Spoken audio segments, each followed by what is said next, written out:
ಪ್ರಿಯ ಸಹೋದರ ಸಹೋದರಿಯರೇ, ಕೇಳಿರಿ. ಮುಂದ್ಬರುವ ವರ್ಷದಲ್ಲಿ ನಿಮ್ಮ ಜೀವಿತದಲ್ಲಿ ದೇವರು ಪರಾಕ್ರಮ ಕಾರ್ಯಗಳು ಮಾಡಬೇಕು ಎಂದು ನೀವು ಬಯಸುವುದಾದರೆ ನೀವೇನ್ ಮಾಡಬೇಕು?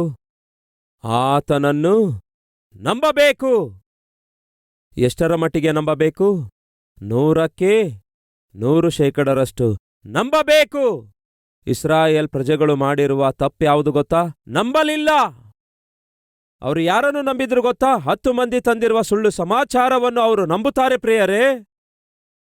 ದೇವರನ್ನು ನಂಬಲಾರದೆ 10 ಮಂದಿ ತಂದಿರುವ ತಪ್ಪು ಸಮಾಚಾರವನ್ನು ನಂಬಿ ದೇವರನ್ನೇ ಪ್ರಶ್ನಿಸುತ್ತಾರೆ. ಸಹೋದರ ಸಹೋದರಿಯರೇ, ಮುಂಬರುವ ವರ್ಷದಲ್ಲಿ ದೇವರು ನಿಮಗೋಸ್ಕರ ಶ್ರೇಷ್ಠವಾದ ಆಲೋಚನೆಯುಳ್ಳವರಾಗಿದ್ದಾರೆ, ಪ್ರಣಾಳಿಕೆಯುಳ್ಳವರಾಗಿದ್ದಾರೆ, ಉದ್ದೇಶವುಳ್ಳವರಾಗಿದ್ದಾರೆ. ಅದರಲ್ಲಿ ಯಾವ ಸಂದೇಹವೇ ಇಲ್ಲ. ಹಾಗಾಗಿ ನೀವೇನ್ ಮಾಡಬೇಕು? ಜೋರಾಗಿ ಹೇಳಿ, ನಂಬಬೇಕು. ತನ್ನ ಮಗನಿಗೋಸ್ಕರ ತಾಯಿ ಎಷ್ಟೋ ಪ್ರಾರ್ಥನೆ ಮಾಡ್ತಾಳೆ.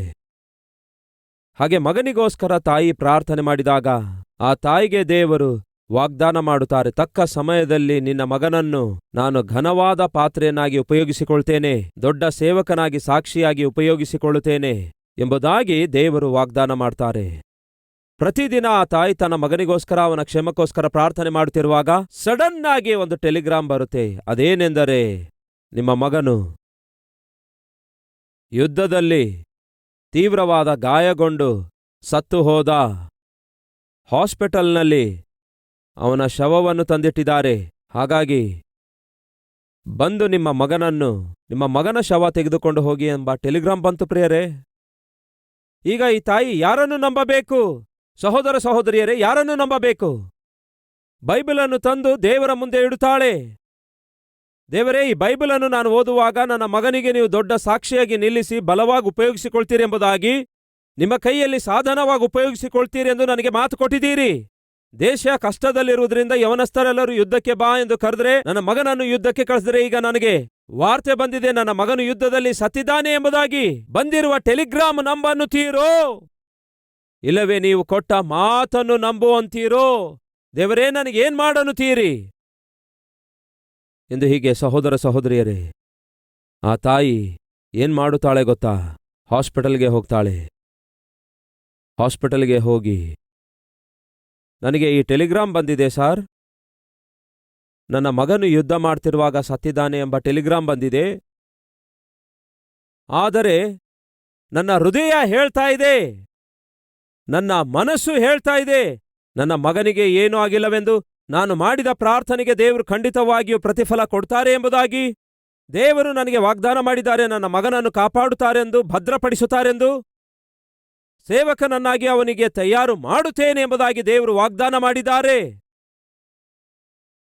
ನನಗೆ ಯಾಕೆ ಈ ಟೆಲಿಗ್ರಾಮ್ ಬಂದಿತು? ಈ ಟೆಲಿಗ್ರಾಮನ್ನು ನಾನು ನಂಬೋದಿಲ್ಲ, ನನ್ನ ದೇವರನ್ನೇ ನಾನು ನಂಬುತ್ತೇನೆ ಎಂದು ಹೀಗೆ ಖಂಡಿತವಾಗಿ ಹೇಳಿ ಆಫೀಸ್ ಮುಂದೆ ಕೂತ್ಕೊಂಡಳು ಪ್ರಿಯರೇ. ಮಗನು ಸತ್ತರೆ ಆಕೆ ಹೇಳ್ತಾಳೆ, ಟೆಲಿಗ್ರಾಮ್ ನಂಬಲ್ಲ, ನನ್ನ ದೇವರು ನನಗೆ ಮಾಡಿರುವ ವಾಗ್ದಾನ ನಂಬುತ್ತೇನೆ ಎಂದು ಹೇಳುವುದು ಸುಲಭ ಅಂತೀರಾ?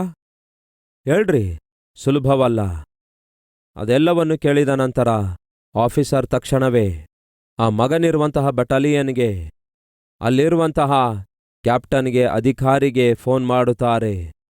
ಇಂತಹ ಒಬ್ಬ ತಾಯಿ ಬಂದಿದ್ದಾಳೆ, ಆಕೆಗೊಂದು ಟೆಲಿಗ್ರಾಮ್ ಬಂದಿದೆ, ಆ ಟೆಲಿಗ್ರಾಮ್ ನಮ್ಮ ಮುಂದಿಟ್ಟಿದ್ದಾಳೆ. ಆಕೆಯ ಮಗ ಸತ್ತಿದ್ದಾನಂತೆ, ಮಗನ ಶವ ತೆಗೆದುಕೊಂಡು ಹೋಗಬೇಕೆಂಬ ಟೆಲಿಗ್ರಾಮ್ ತಂದು ನಮ್ಮ ಮುಂದಿಟ್ಟಿದ್ದಾಳೆ. ಆದರೆ ಆಕೆ ನಂಬುತ್ತಾ ಇಲ್ಲ ಆಕೆಯ ಮಗ ಸತ್ತಿದ್ದಾನೆಂಬುದಾಗಿ. ಆಕೆ ತನ್ನ ದೇವರನ್ನೇ ನಂಬುತ್ತಿದ್ದಾಳೆ. ಅಷ್ಟಕ್ಕೂ ಆ ಮಗನ ಶವ ಎಲ್ಲಿಟ್ಟಿದ್ದಾರೆ ಎಂದು ಹೀಗೆ ಎನ್ಕ್ವೈರಿ ಮಾಡಿದ್ರೆ ಅವರು ಕೊಟ್ಟಂತಹ ಉತ್ತರ ಏನಾಗಿತ್ತು ಗೊತ್ತಾ?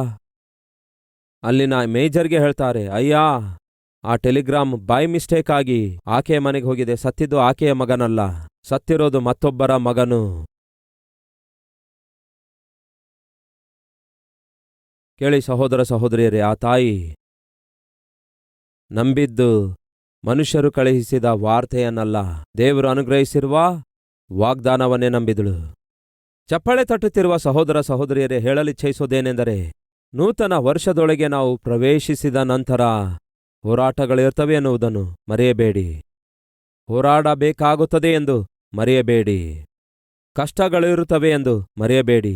ಇಕ್ಕಟ್ಟು ಬಿಕ್ಕಟ್ಟುಗಳಿರುತ್ತವೆ ಎಂದು ಮರೆಯಬೇಡಿ. ವ್ಯಾಧಿ ಬಾಧೆಗಳಿರುತ್ತವೆ ಎಂದು ಮರೆಯಬೇಡಿ. ಇವೆಲ್ಲವುಗಳ ಜೊತೆಗೆ ದೇವರು ಕೂಡ ನಿಮ್ಮ ಸಂಗಡ ಇರುತ್ತಾರೆ ಎಂದು ಮರೆಯಬೇಡಿ. ದೇವರು ನಮ್ಮ ಸಂಗಡ ಇರುತ್ತಾರೆ. ದೇವರು ದಾವೀದನ ಸಂಗಡ ಇದ್ರು, ಕಷ್ಟಗಳು ಬರಲಿಲ್ಲವೋ? ದೇವರು ಯೋಸೇಫನ ಸಂಗಡ ಇದ್ರು, ಯೋಸೇಫನು ತಳ್ಳಲ್ಪಡಲಿಲ್ಲವೋ? ಮಾರಲ್ಪಡಲಿಲ್ಲವೋ? ಅನ್ಯಾಯವಾಗಿ ನಿಂದಿಸಲ್ಪಡಲಿಲ್ಲವೋ? ಸೆರೆಮನೆಯಲ್ಲಿ ಹಾಕಲ್ಪಡಲಿಲ್ಲವೋ? ಹಾಕಲ್ಪಟ್ಟಿದ್ದ. ಹಾಗಾದರೆ ದೇವರು ನಮ್ಮ ಸಂಗಡ ಇದ್ರೆ ಈ ಕಷ್ಟಗಳು ಯಾಕೆ ಬರ್ತವೆ? ಬರುತ್ತವೆ. ಆದರೆ ಆ ಕಷ್ಟಗಳೆಲ್ಲ ಏನ್ ಮಾಡ್ತವೆ ಗೊತ್ತಾ? ನಾವು ಸೇರಿಕೊಳ್ಳಬೇಕಾದಂತಹ ಉನ್ನತವಾದ ಸ್ಥಾನಕ್ಕೆ ಅದೇ ಕಷ್ಟಗಳು ನಮ್ಮನ್ನು ಸೇರಿಸುತ್ತವೆ. ನಿಂದಿಸುವಂಥವರು ಇರುತ್ತಾರೆ, ನಿಮ್ಮ ನಂಬಿಕೆ ಕುಂದಿಸಿ ಬಿಡುವಂಥವರು ಕೂಡ ಎದುರಾಗ್ತಾರೆ. ನಿರಾಶೆ ನಿರುತ್ಸಾಹದೊಳಗೆ ನಿಮ್ಮನ್ನು ತಳ್ಳುವಂಥವರು ಇರುತ್ತಾರೆ. ಸೈತಾನನು ಅವರೆಲ್ಲರನ್ನು ಬಳಸುತ್ತಾನೆ. ಆದರೆ ನೀವು ಮಾಡಬೇಕಾದದ್ದೇನು ಗೊತ್ತಾ? ದೇವರು ನಿಮಗೆ ಕೊಟ್ಟ ವಾಗ್ದಾನವನ್ನು ನಂಬಬೇಕು. ದೇವರು ನಿಮಗೆ ಕೊಟ್ಟ ಮಾತನ್ನು ನಂಬಬೇಕು. ಮನುಷ್ಯರ ಮಾತಾಗಿರಬಹುದು, ಮನುಷ್ಯರು ಆಡುವಂತಹ ಮಾತುಗಳಾಗಿರಬಹುದು. ನಿಮ್ಮ ಜೀವಿತದಲ್ಲಿ ಯಾವತ್ತೂ ಕೂಡ ಅವುಗಳಿಗೆ ಕಿವಿಗೊಡಬೇಡಿರಿ ಎಂದು ಮನವಿ ಮಾಡಿಕೊಳ್ತೇನೆ. ಮೋಶೆ ಸಾಯುತ್ತಾನೆ. ಮೋಶೆ ಸತ್ತು ಹೋದ ಪ್ರಿಯರೇ. ಪ್ರಯಾಣ ಮಾಡಿ ದೇವರು ವಾಗ್ದಾನ ಮಾಡಿರುವ ಭೂಮಿಗೆ ಕರೆದುಕೊಂಡು ಹೋಗುತ್ತೇನೆಂದು ಹೇಳಿದ ಮೋಶೆ ಸಾಯುತ್ತಾನೆ ಪ್ರಿಯರೇ. ಮೋಶೆ ಸತ್ತ ನಂತರ ಇಸ್ರಾಯೇಲರೆಲ್ಲರೂ ನಿರಾಶರಾಗುತ್ತಾರೆ. ಕೇವಲ ಇಸ್ರಾಯೇಲರ ಮನಸ್ಸು ಮಾತ್ರವಲ್ಲ, ಯೆಹೋಶುವನ ಮನಸ್ಸು ಕೂಡ ನಿರಾಶವಾಗುತ್ತದೆ, ಭಯಪಡುತ್ತಾನೆ ಪ್ರಿಯರೇ. ಈಗೇನ್ ಮಾಡಬೇಕು?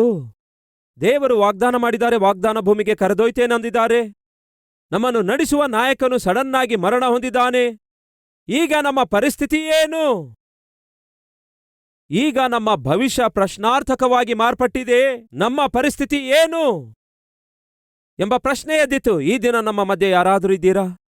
ನಮ್ಮ ಕುಟುಂಬವನ್ನು ಪೋಷಿಸುವಂತಹ ನಾಯಕನು, ನನ್ನ ಗಂಡ ತೀರಿ ಹೋದ, ನಮ್ಮ ತಂದೆ ತೀರಿ ಹೋದ್ರು, ನಮ್ಮ ಬದುಕು ಪ್ರಶ್ನಾರ್ಥಕವಾಗಿ ಮಾರ್ಪಟ್ಟಿವೆ. ಹೊಸ ವರ್ಷದೊಳಗೆ ನಾವು ಪ್ರವೇಶಿಸಬೇಕಾದ್ರೆ ಭಯವೆನಿಸುತ್ತಿದೆ. ಮನೆಯಿಂದ ಹೊರಬರಬೇಕಾದರೆ ಭಯವೆನಿಸುತ್ತಾ ಇದೆ. ಅಕಸ್ಮಾತ್ತಾಗಿ ನಮ್ಮ ಜೀವಿತದಲ್ಲಿ ನಡೆದಿರುವಂತಹ ಆ ದುಃಖಕರವಾದ ಸಂಘಟನೆ ನಮ್ಮ ಕುಟುಂಬವೇ ಅಲ್ಲಕಲ್ಲೋಲವಾಗಿ ಮಾಡಿದೆ. ಅಕಸ್ಮಾತ್ತಾಗಿ ಉದ್ಯೋಗ ಹೊರಟೋಯ್ತು, ಅಕಸ್ಮಾತ್ತಾಗಿ ಆರೋಗ್ಯ ಸ್ವಲ್ಪ ಕುಂಠಿತವಾಯಿತು, ಅಕಸ್ಮಾತ್ತಾಗಿ ನಮ್ಮ ಮನೆಯಲ್ಲಿರುವಂತಹ ತಂದೆ ತಾಯಿ ಇಲ್ಲವೇ ಒಡ ಹುಟ್ಟಿದವರು ಕಣ್ಣು ಮುಚ್ಚಿದ್ದಾರೆ. ಭವಿಷ್ಯವೆಲ್ಲ ಅಂಧಕಾರದಂತೆ ಕಾಣಿಸುತ್ತಾ ಇದೆ, ಅಸ್ತವ್ಯಸ್ತದಂತೆ ಕಾಣಿಸುತ್ತಾ ಇದೆ. ಹೇಗೆ ಹೊಸ ವರ್ಷದಲ್ಲಿ ಪ್ರವೇಶಿಸಬೇಕೆಂದು ನಮಗೆ ಅರ್ಥವಾಗ್ತಿಲ್ಲ ಎಂದು ನಿಮ್ಮಲ್ಲಿ ಯಾರಾದರೂ ಚಿಂತಿಸ್ತಾ ಇದ್ದೀರಾ? ಹಾಗಾದರೆ ಕೇಳಿ.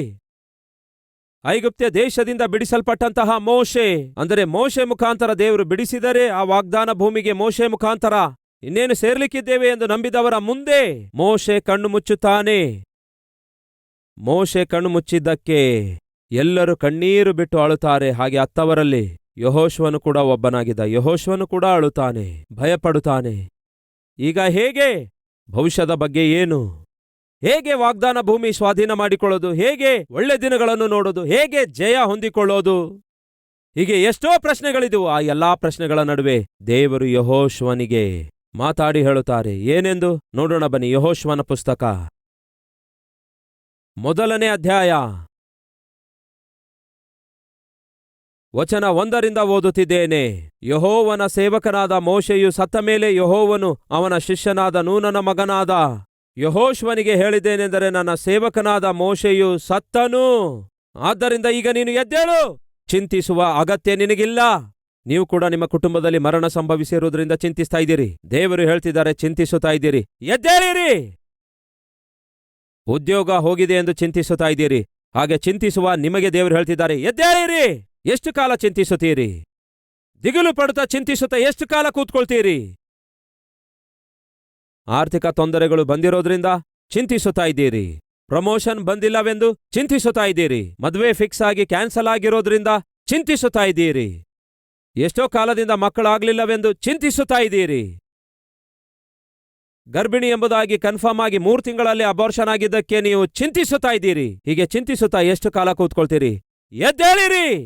ನಿಮ್ಮ ವಿಷಯದಲ್ಲಿ, ನಿಮ್ಮ ಕುಟುಂಬದ ವಿಷಯದಲ್ಲಿ, ನಿಮ್ಮ ಮಕ್ಕಳ ವಿಷಯದಲ್ಲಿ, ನಿಮ್ಮ ಪ್ರಜೆಗಳ ವಿಷಯದಲ್ಲಿ ನಾನು ಉನ್ನತವಾದ ಉದ್ದೇಶವುಳ್ಳವನಾಗಿದ್ದೇನೆ.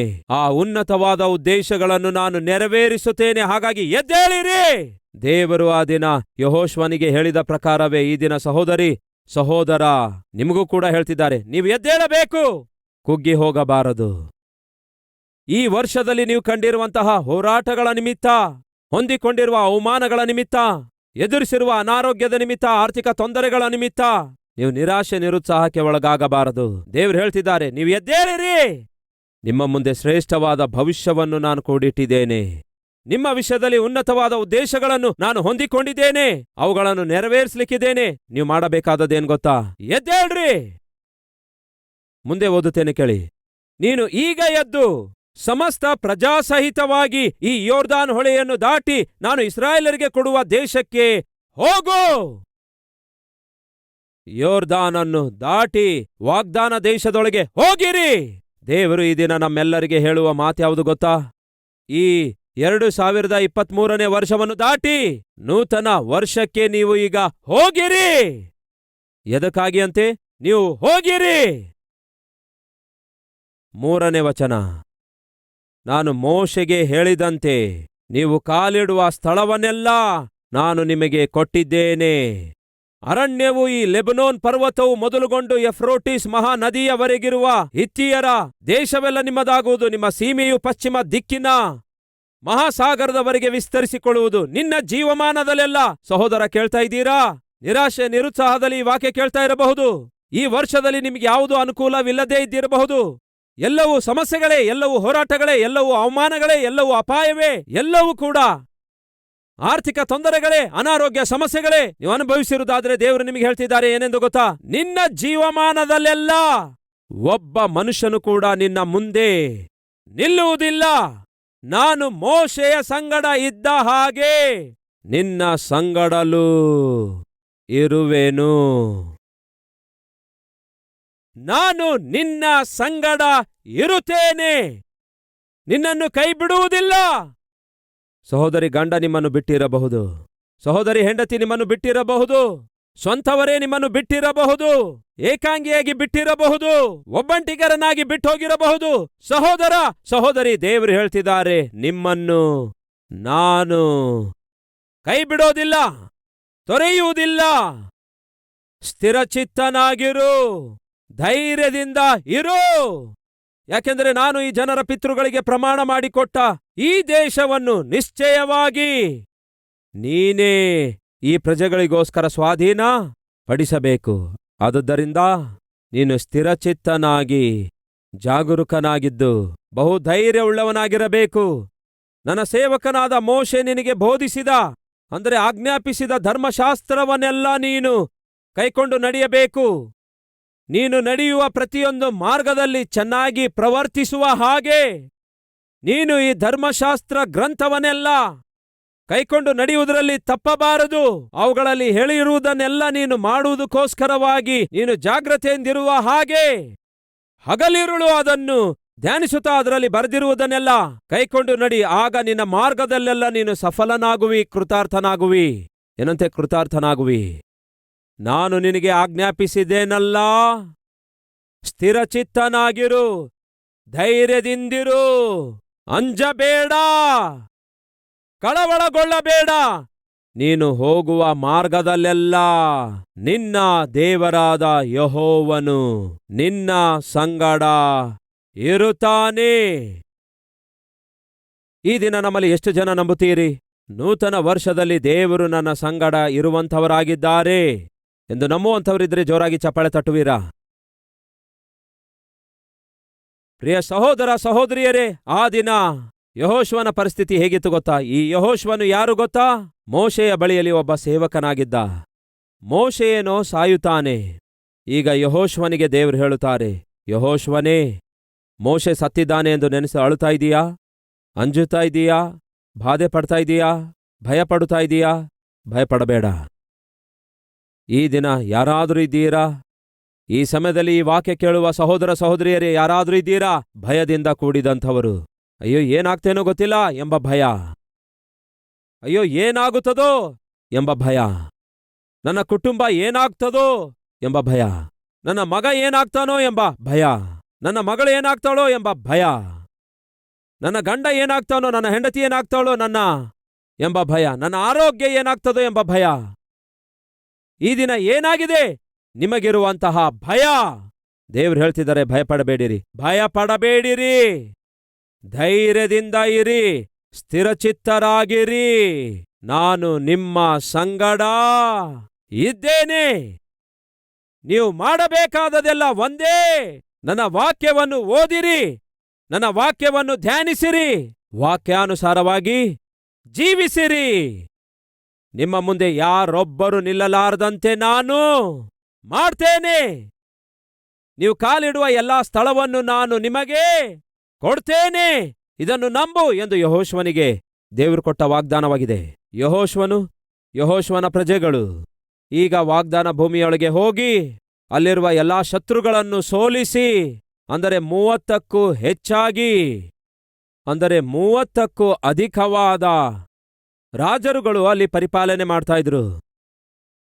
31 ರಾಜರುಗಳು ಅಲ್ಲಿ ಪರಿಪಾಲನೆ ಮಾಡ್ತಾ ಇದ್ರು ಆ ಪ್ರಾಂತ್ಯದಲ್ಲೆಲ್ಲ. ಒಬ್ಬರನ್ನೋ ಇಬ್ಬರನ್ನೋ ಜಯಿಸುವಂಥದ್ದು 31 ಮಂದಿಯನ್ನು ಜಯಿಸಬೇಕು. ಇದು ಸಾಧ್ಯ ಅಂತೀರಾ? ಈಸಿ ಅಂತೀರಾ? ಎಷ್ಟೋ ಹೋರಾಟ ಇತ್ತು, ಎಷ್ಟೋ ಅಪಾಯವಿತ್ತು, ಎಷ್ಟೋ ಆಪತ್ತಿತ್ತು. ಯೆಹೋಶುವನು ಇವುಗಳನ್ನೆಲ್ಲ ಎದುರಿಸಬೇಕಾಗಿತ್ತು. ಈ ದಿನ ಹೊಸ ವರ್ಷದಲ್ಲಿ ಪ್ರವೇಶಿಸುವ ಸಹೋದರ ಸಹೋದರಿಯರೇ, ಕೇಳ್ತಾ ಇದ್ದೀರಾ? ಯಾವ ಅಪಾಯ, ಯಾವ ಆಪತ್ತು, ಯಾವ ಕಷ್ಟ, ಯಾವ ನಷ್ಟ, ಯಾವ ಇಕ್ಕಟ್ಟು ಬಿಕ್ಕಟ್ಟು ನಮಗೋಸ್ಕರ ಕಾದು ಕೂತುಕೊಂಡಿದೆ ಎಂದು ನಮಗೆ ಗೊತ್ತೇ ಇಲ್ಲ. ಆದರೆ ಒಂದು ಮಾತ್ರ ವಾಸ್ತವ, ದೇವರು ನಿಮಗೂ ನನಗೂ ಮಾತು ಕೊಡ್ತಿದ್ದಾರೆ, ನಾನು ನಿಮ್ಮ ಕೈ ಬಿಡುವುದೇ ಇಲ್ಲವೆಂದು. ಹಾಗಾಗಿ ಧೈರ್ಯದಿಂದಿರಿ, ನಿರ್ಭಯದಿಂದಿರಿ, ನಾನು ನಿಮ್ಮ ಸಂಗಡ ಇದ್ದೇನೆ.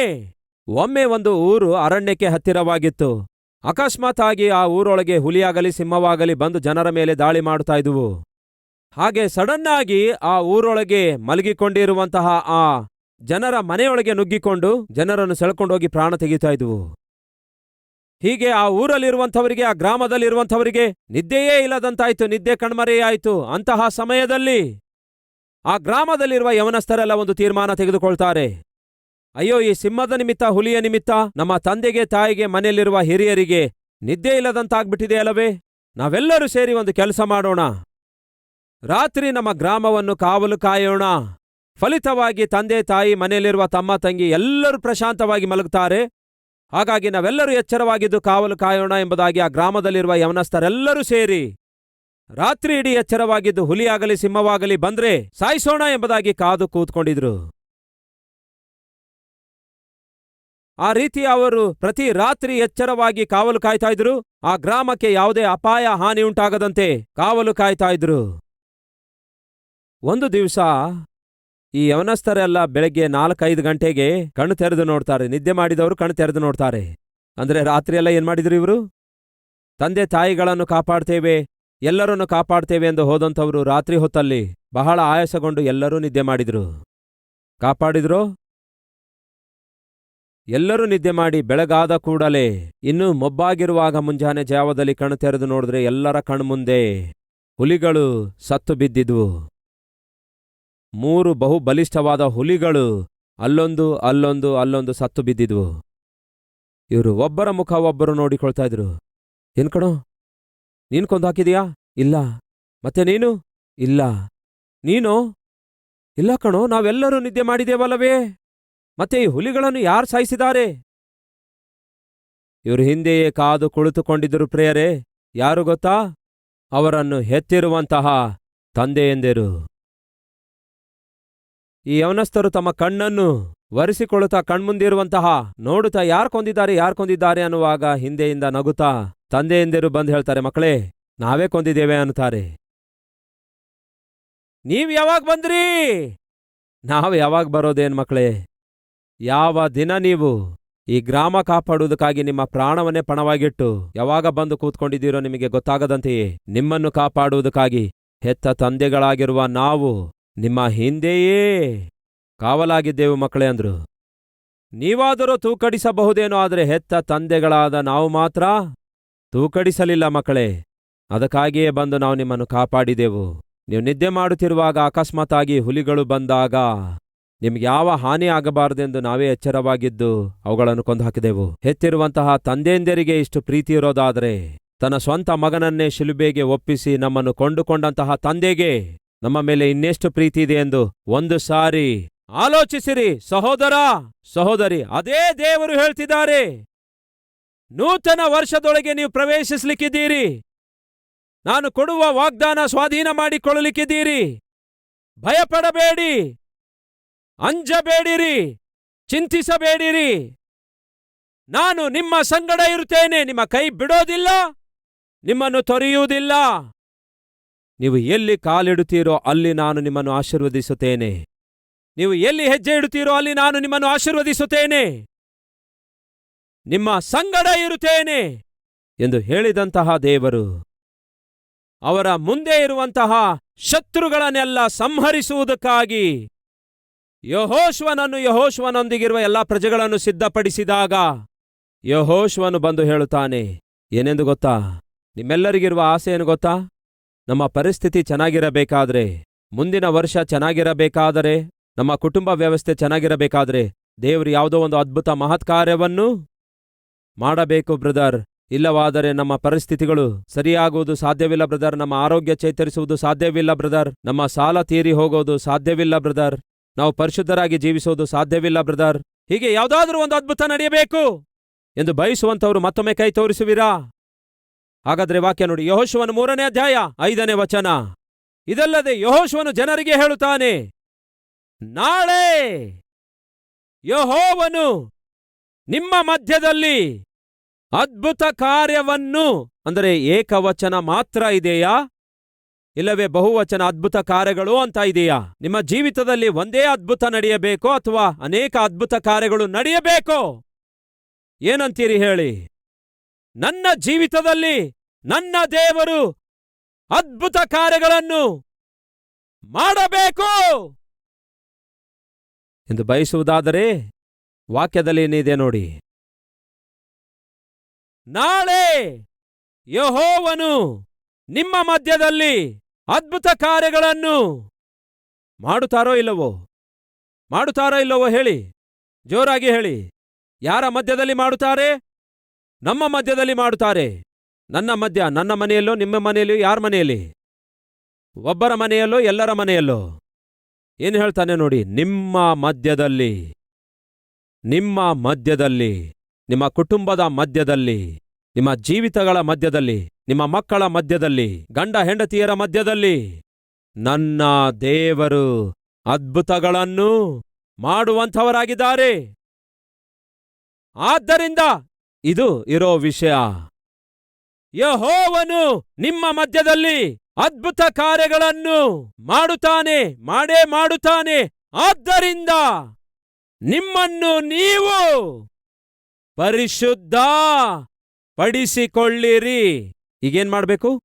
ನಮ್ಮ ಜೀವಿತದಲ್ಲಿ ದೇವರು ಅದ್ಭುತ ಮಾಡಬೇಕು, ಅದ್ಭುತ ಕಾರ್ಯಗಳನ್ನು ಮಾಡಬೇಕೆಂದು ಬಯಸುವ ಸಹೋದರ ಸಹೋದರಿ, ದೇವರು ಹೇಳ್ತಾರೆ, ಅದ್ಭುತಗಳನ್ನು ಮಾಡುತ್ತೇನೆ, ಆದರೆ ನೀವು ಈ ದಿನ ನಿಮ್ಮನ್ನು ನೀವು ಪರಿಶುದ್ಧ ಪಡಿಸಿಕೊಳ್ಳಬೇಕು. ನಮ್ಮ ಜೀವಿತದಲ್ಲಿ ಪರಿಶುದ್ಧತೆ ಇಲ್ಲದೆ ದೇವರ ಅದ್ಭುತ ಕಾರ್ಯಗಳು ನಡೆಯುವಂಥದ್ದು ಸಾಧ್ಯವೇ ಇಲ್ಲ ಪ್ರಿಯರೇ. ಅಂದರೆ ನಿಮ್ಮಲ್ಲಿರುವ ಲೋಪ ಏನೆಂದು, ನಿಮ್ಮಲ್ಲಿರುವ ಪಾಪ ಏನೆಂದು ಈ ದಿನ ನೀವು ಖಂಡಿತವಾಗಿ ಒಪ್ಪಿಕೊಂಡು ಬಿಟ್ಟು ಬಿಡಬೇಕು. ನಿಮ್ಮ ಜೀವಿತದಲ್ಲಿ ದೇವರು ಅದ್ಭುತ ಮಾಡಬೇಕೆಂದು ಕೋರ್ತಾ ಇದ್ದೀರೋ? ದೇವರು ಹೊಸ ವರ್ಷದಲ್ಲಿ ಆಶ್ಚರ್ಯ ಕಾರ್ಯ ಮಾಡಬೇಕೆಂದು ಆಶಿಸುತ್ತಾ ಇದ್ದೀರೋ? ಅಂದರೆ ಈ ದಿನವೇ, ಅಂದರೆ ನಾಳೆ ನಿಮ್ಮ ಮಧ್ಯದಲ್ಲಿ ಯೆಹೋವನು ಅದ್ಭುತ ಕಾರ್ಯಗಳನ್ನು ಮಾಡುವವನಾದ್ದರಿಂದ ಈ ಹೊತ್ತೇ ನೀವು ನಿಮ್ಮನ್ನು ಏನ್ ಮಾಡಿಕೊಳ್ಳಬೇಕಂತೆ? ಪರಿಶುದ್ಧ ಪಡಿಸಿಕೊಳ್ಳಬೇಕು. ಹೀಗೆ ಪರಿಶುದ್ಧ ಪಡಿಸಿಕೊಳ್ಳುವಂಥದ್ದು ತಮ್ಮಷ್ಟಕ್ಕೆ ತಾವು ಪ್ರಾರ್ಥನೆ ಮಾಡಿಕೊಂಡಾಗ ಆಗುತ್ತೋ ಅಥವಾ ಪಕ್ಕದಲ್ಲಿದ್ದವರು ಪ್ರಾರ್ಥಿಸುವಾಗ ಆಗುತ್ತೋ? ಯಾರು ಮಾಡಿದ್ರೆ ಆಗುತ್ತೆ?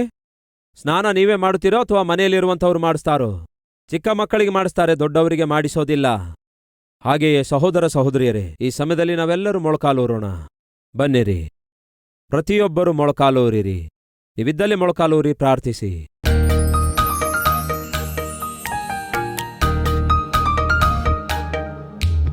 ಯೇಸುವೆ, ಯಾವ ರೀತಿಯಾಗಿ, ಯಾವ ವಿಧಾನದಲ್ಲಿ ಕರ್ತನೆ ನಿಮ್ಮ ಮನಸ್ಸನ್ನು ನಾವು ನೋಯಿಸಬೇಕಾಗಿತ್ತೋ ನೋಯಿಸಿದ್ದೇವೆ. ಹಾಗಾಗಿ ನಮ್ಮೆಲ್ಲರನ್ನು ಕ್ಷಮಿಸಿರಿ, ನಮ್ಮನ್ನು ಮನ್ನಿಸಿರಿ ದೇವರೇ. ನಿಮ್ಮ ಅಮೂಲ್ಯವಾದ ರಕ್ತದಲ್ಲಿ ದೇವರೇ ನಮ್ಮನ್ನು ತೊಳೆಯಿರಿ, ಪವಿತ್ರಗೊಳಿಸಿರಿ, ಪರಿಶುದ್ಧಗೊಳಿಸಿರಿ ದೇವರೇ. ಅಪವಿತ್ರತೆಯನ್ನು ಪೂರ್ತಿಯಾಗಿ ತೊಲಗಿಸಿರಿ, ಅಪವಿತ್ರವಾದ ಜೀವಿತವನ್ನು ತೊಲಗಿಸಿರಿ. ಪರಿಶುದ್ಧತೆಯನ್ನು ದಯಪಾಲಿಸಿರಿ, ಪವಿತ್ರತೆಯನ್ನು ದಯಪಾಲಿಸಿರಿ ದೇವರೇ. ಅಂಗಾಲು ಮೊದಲುಗೊಂಡು ನಡು ನತ್ತಿಯವರೆಗೂ ನಮ್ಮನ್ನು ತೊಳೆಯಿರಿ ದೇವರೇ, ನಮ್ಮೆಲ್ಲರನ್ನು ತೊಳೆಯಿರಿ ಹಿಮಕ್ಕಿಂತಲೂ ಬಿಳುಪಾಗಿ. ಪಾಪದ ಕಲೆಯಾಗಲಿ, ಕಲ್ಮಶೆಯಾಗಲಿ, ಕಳಂಕವಾಗಲಿ, ಒಂದು ಕಲೆಯಾಗಲಿ, ಒಂದು ಮಚ್ಚೆಯಾಗಲಿ ನನ್ನಲ್ಲಾಗಲಿ ನಮ್ಮಲ್ಲಾಗಲಿ ಎಂದಿಗೂ ಇರಬಾರದು ದೇವರೇ. ಸಂಪೂರ್ಣವಾಗಿ ನಮ್ಮನ್ನು ಪವಿತ್ರಗೊಳಿಸಿರಿ, ಪರಿಪೂರ್ಣವಾಗಿ ನಮ್ಮನ್ನು ಪವಿತ್ರಗೊಳಿಸಿರಿ.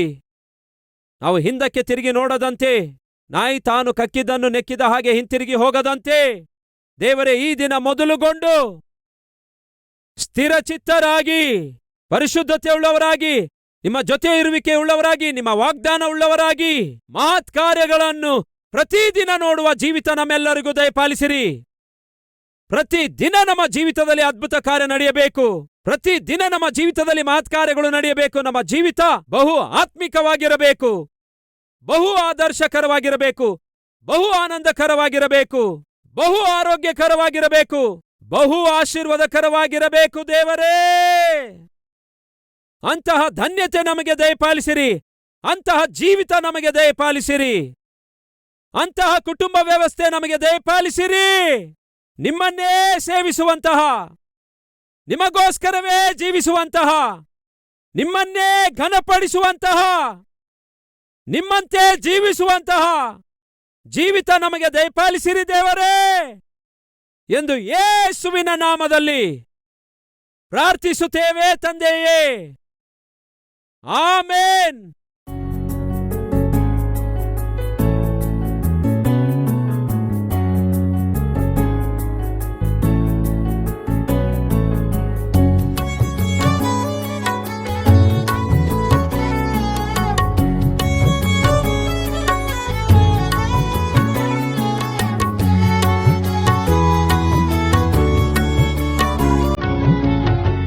ದೈವ ಸೇವಕರಾದ ಡಾಕ್ಟರ್ ಪಿ ಸತೀಶ್ ಕುಮಾರ್ ಅವರು 2005ರಲ್ಲಿ 25 ಜನರೊಂದಿಗೆ ಕಲ್ವರಿ ಟೆಂಪಲ್ ಅನ್ನು ಆರಂಭಿಸುತ್ತಾರೆ. ಈಗ ಅದೇ 3,50,000 ಸದಸ್ಯರನ್ನು ಹೊಂದಿರುವ ಪ್ರಪಂಚದಲ್ಲಿಯೇ ಅತ್ಯಂತ ವೇಗವಾಗಿ ಬೆಳೆಯುವಂತಹ ಒಂದು ದೊಡ್ಡ ಸಭೆಯಾಗಿ ಅವತರಿಸಿದೆ. 2012ರಲ್ಲಿ ಪ್ರಪಂಚದಲ್ಲಿಯೇ ಮೊಟ್ಟ ಮೊದಲ ಬಾರಿಗೆ 52 ದಿನಗಳಲ್ಲಿ ದೇವರ ಚಿತ್ತದ ಪ್ರಕಾರ ಚಾರಿತ್ರಾತ್ಮಕವಾಗಿ ಅತ್ಯಂತ ದೊಡ್ಡ ಸಭೆ ಕಟ್ಟುವುದು ಎಷ್ಟೋ ದೇವರಿಗೆ ಮಹಿಮೆಯನ್ನುಂಟು ಮಾಡಿದೆ. 2003ರಲ್ಲಿ ಕಲ್ವರಿ ಸ್ವರ ಟಿವಿ ಕಾರ್ಯಕ್ರಮ ಆರಂಭಿಸಲಾಯಿತು. ಈಗ ಪ್ರಪಂಚದಲ್ಲಿಯೇ ಯಾರು ಎಲ್ಲಿಯೂ ಪ್ರಕಟಿಸಲಾರದಷ್ಟು, ಅಂದರೆ 17 ಭಾಷೆಗಳಲ್ಲಿ ದೈವ ಸೇವಕರು ಡಾಕ್ಟರ್ ಪಿ ಸತೀಶ್ ಕುಮಾರ್ ಅವರು ಎಲ್ಲರೂ ಎಲ್ಲೆಡೆ ರಕ್ಷಣೆ ಹೊಂದಬೇಕೆಂದು ಪ್ರತಿ ತಿಂಗಳು 650ಕ್ಕೂ ಹೆಚ್ಚು ಟಿವಿ ಕಾರ್ಯಕ್ರಮಗಳ ಮುಖಾಂತರ ಕ್ರಿಸ್ತನ ಸುವಾರ್ತೆಯನ್ನು ಸಾರುತ್ತಿದ್ದಾರೆ. ಈ ಪ್ರಕ್ರಿಯೆಯಲ್ಲಿಯೇ ಕರ್ನಾಟಕದ ಜನರು ರಕ್ಷಿಸಲ್ಪಡಬೇಕೆಂದು, ಆತ್ಮಿಕ ಆಶೀರ್ವಾದ ಹೊಂದಿಕೊಳ್ಳಬೇಕೆಂದು ಕರ್ನಾಟಕ ರಾಜ್ಯದ ಜನರಿಗೋಸ್ಕರ ದೈವ ಸೇವಕರಾದ ಡಾಕ್ಟರ್ ಪಿ ಸತೀಶ್ ಕುಮಾರ್ ಅವರು ಜಿ ಕನ್ನಡ ಟಿವಿ ಚಾನೆಲ್ ನಲ್ಲಿ ಪ್ರತಿದಿನ ಬೆಳಗ್ಗೆ 6:30 ಗಂಟೆಗೆ ಕಲ್ವರಿ ಸ್ವರ ಕಾರ್ಯಕ್ರಮದ ಮುಖಾಂತರ ಶುದ್ಧವಾದ ವಾಕ್ಯವನ್ನು ಪ್ರಸಾರ ಮಾಡುತ್ತಿದ್ದಾರೆ. ತಪ್ಪದೆ ವೀಕ್ಷಿಸಿ ದೇವರ ಆಶೀರ್ವಾದಗಳನ್ನು ಹೊಂದಿಕೊಳ್ಳಿರಿ. ಈ ಶುಭವಾರ್ತೆಯನ್ನು ಅನೇಕರಿಗೆ ತಿಳಿಯಪಡಿಸಿರಿ.